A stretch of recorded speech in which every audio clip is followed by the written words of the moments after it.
નમસ્કાર, આપ જોઈ રહ્યા છો સ્પાર્ક ટુડે ન્યૂઝ। છોટાઉદેપુર જિલ્લા ક્ષય કેન્દ્ર હેઠળ ટીબી રોગની સારવાર ચાલી રહી છે તેવા દર્દીઓને ચાર ભુજા સેવા ટ્રસ્ટ દ્વારા પાનવડ ખાતે ધાબળા વિતરણ કાર્યક્રમ રાખવામાં આવ્યો હતો, જેમાં પાવી જેતપુરના ધારાસભ્ય જયંતિભાઈ રાઠવા, મુખ્ય જિલ્લા આરોગ્ય અધિકારી ડોક્ટર BM ચૌહાણ, અધિક જિલ્લા આરોગ્ય અધિકારી ડોક્ટર પારુલ વસાવા સહિત આરોગ્ય કર્મચારીઓ તથા લાભાર્થીઓ ઉપસ્થિત રહ્યા હતા।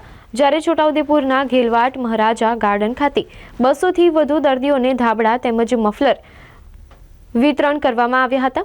આયોજિત કાર્યક્રમમાં સાંસદ જશુભાઈ રાઠવા, ધારાસભ્ય રાજેન્દ્રસિંહ રાઠવા, પૂર્વ રેલ રાજ્યમંત્રી નારણભાઈ રાઠવા સહિત અન્ય રાજકીય આગેવાનો ઉપસ્થિત રહ્યા હતા। આ ઉપરાંત સામૂહિક આરોગ્ય કેન્દ્ર જોજ ખાતે પણ ધાબળા વિતરણ કરવામાં આવ્યા હતા, જ્યાં તાલુકા પંચાયત કારોબારી અધ્યક્ષ રાજેશભાઈ લગામી તેમજ incharge superintendent doctor Ashish, medical officer doctor Jaydeep Rathwa સહિત લાભાર્થીઓ ઉપસ્થિત રહ્યા હતા।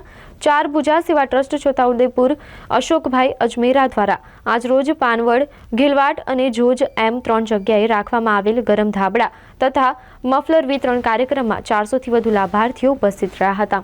આજ રોજ શ્રી ચાર ભુજા સેવા ટ્રસ્ટના માધ્યમથી અને છોટાઉદેપુર જિલ્લા શાખા આરોગ્ય શાખાના માધ્યમથી પાનવડ, છોટાઉદેપુર અને જોજ મુકામે સિકલ સેલ તથા ટીબીના દર્દીઓને ધાબળા વિતરણ અને મફલર વિતરણનો કાર્યક્રમ કરવામાં આવ્યો છે, જેમાં 3 જગ્યાએ થઈ અને 500થી વધુ લાભાર્થીઓને લાભ આપવામાં આવ્યો છે। જેમાં છોટાઉદેપુર નગરમાં સાંસદ શ્રી જશુભાઈ રાઠવા સાહેબ, ધારાસભ્યશ્રી તેમજ પાનવડમાં પણ જયંતિભાઈ રાઠવા સાહેબ, ધારાસભ્યશ્રી અને જોજમાં પણ સરપંચશ્રી તથા દરેક જણા ઉપસ્થિત રહી અને આજનો આ કાર્યક્રમ ખૂબ જ સારી રીતે અને જિલ્લા ક્ષય અને છોટાઉદેપુરના દરેક સ્ટાફ સાથે રહીને આ કાર્ય ખૂબ જ સારી રીતે સંપૂર્ણ કરવામાં આવ્યો છે। ચાર ભુજા સેવા ટ્રસ્ટ છોટાઉદેપુર એમનો ખૂબ ખૂબ આભાર માને છે।